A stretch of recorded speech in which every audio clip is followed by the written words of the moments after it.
Yes, nighttime, my peeps, nighttime. Welcome one more time to Yardman Second Chance.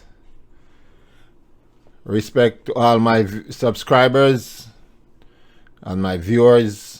Keep on subscribing to Yardman Second Chance program, where we inspire, inform, educate, and motivate. And big up to my main sponsor, Dids Fashion, out of Bronx, New York. 762 Burke Avenue, Bronx. Their opening hours are Tuesdays to Fridays, 10 a.m. to 9 p.m. and on Saturdays, 10 a.m. to 10 p.m.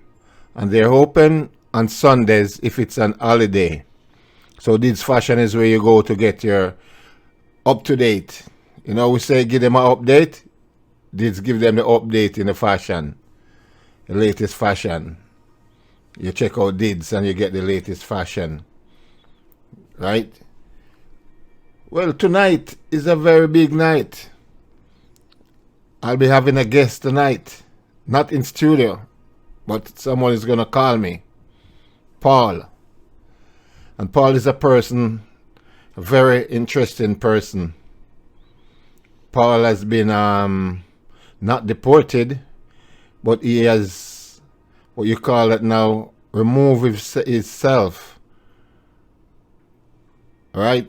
Mandatory, like he did buy his own ticket and left. Okay? He didn't get removed. He didn't get deported. He volunteered to leave himself, right? And he has done that 31 years now, and is still living in Jamaica after voluntarily removing himself from Canada. So tonight, Paul is going to tell us some of his story and stuff. So, you know, some people in Canada, they get in problem and they get deported. The government deport you. I mean, they buy your ticket and send you home. When you voluntarily remove yourself, you buy your own ticket and leave on your own terms. They don't have to pack you up and send you home, and you go home without nothing. When you voluntarily remove yourself, you can make your arrangement, pack up your stuff, buy your ticket, and you leave. That's a total different thing from when they deport you. So this is a different type of person we're dealing with, not a deportee, even though he has been home for 31 years. So I would call him a returnee resident. Right? He has returned to his country by choice, not by force. Right? So we're gonna chit chat until we get Paul on the line. Paul will be calling me soon, right? So we can hear some more from the horse's mouth. You know what I'm saying? So, you know, this is the Yardman Second Chance program, where people who have given a second chance in life can call, share their stories. They can call me at 1514-585-0150. Or I've got a Jamaican number where they can call me on WhatsApp at 876-869-4533. And that's on WhatsApp. You can call me, share your stories. If you have been given a second chance in life, or God has changed your life, you're a notorious sinner, and God have called you to serve Him, you know, or if you've been to prison and done time, and you have changed your life, you have reformed and been a different person, Okay. Now I'm hearing my friend Paul is calling now. Hello? Bless up. Oh, bless up. Is this Paul? Yeah, man. We are going with it. Oh, this is Paul. Yes, what's up, my brother?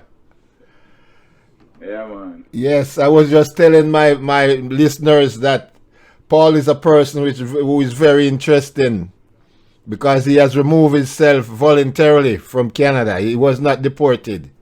He has removed himself voluntarily for almost 31 years now and is living in his country of origin and has no interest of coming back even though he has grandkids.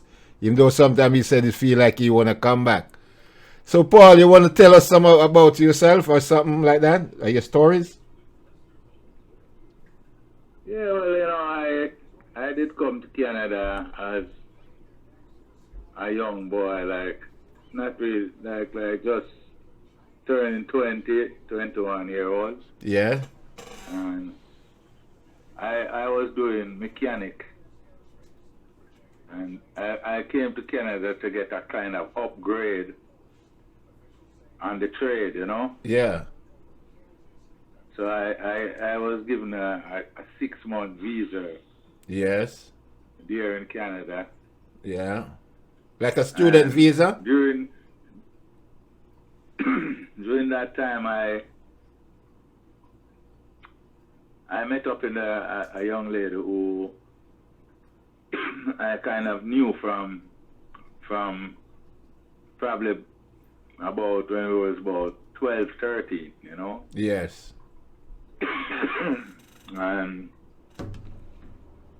well, she was probably about maybe 12, 13, them age there. Yeah, yeah. And we used to play ball on the church field, and she used to live in the pastor's residence. She was Yeah. not the pastor's child, but her mother was in the United States, and she boarded with them. Okay, so she was like a part of the family. Yeah. Okay. So she recognized me and we started talking on the bus one night, and I gave her an invitation to come to a dance. Yeah. And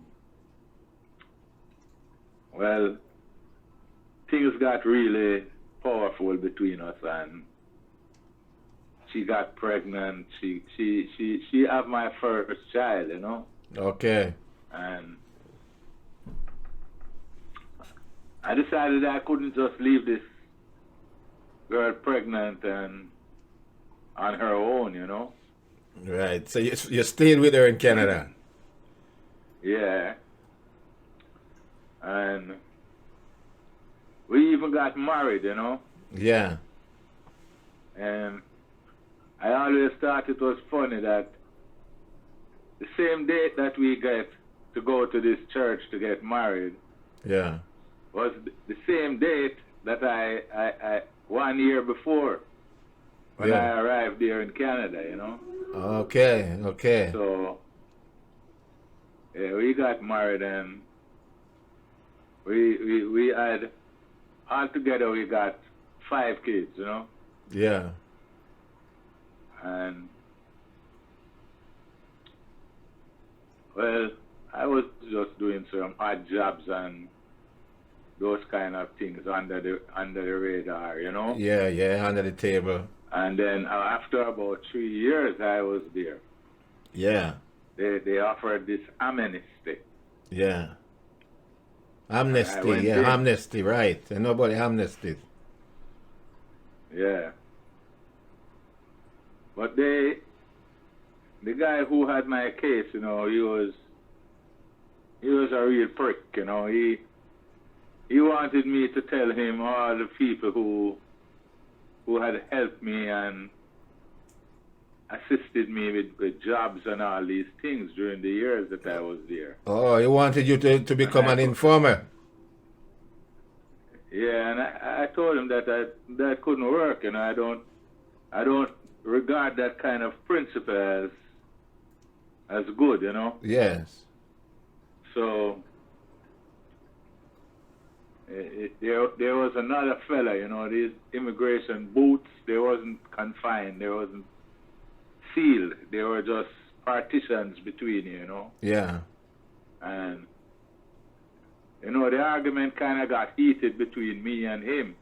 Yeah. So I told him, like, you know, it's not that like I'm a bum from Jamaica, that's why I go back there sleeping on the road or anything. Yes. And he's there threatening to put me on the plane tonight. I said, well, fuck, I'll get a free drive. Yeah. You know, he was getting really upset, and the guy in the next booth, he went and called the top brass, you know. Yeah. And they were over there listening what was going on, you know. Uh-huh. And man came in and introduced himself, and he says, you know, we don't do things really like this in Canada, you know, but we like to keep families together. Yeah, Canada is a family country.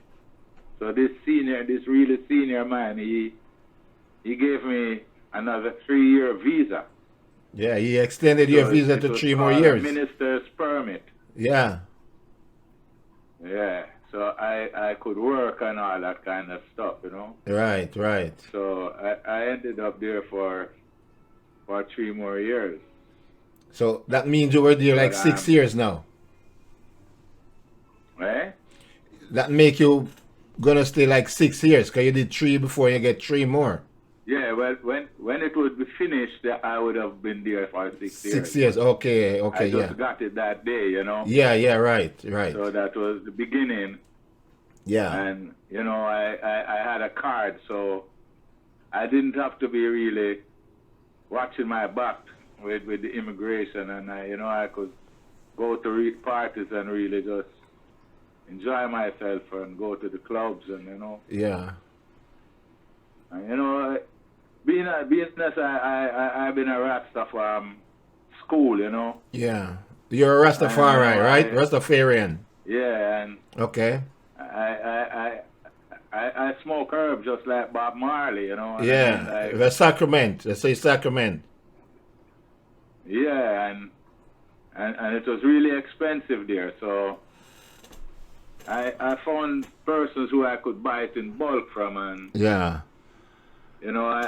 Okay, people, Paul.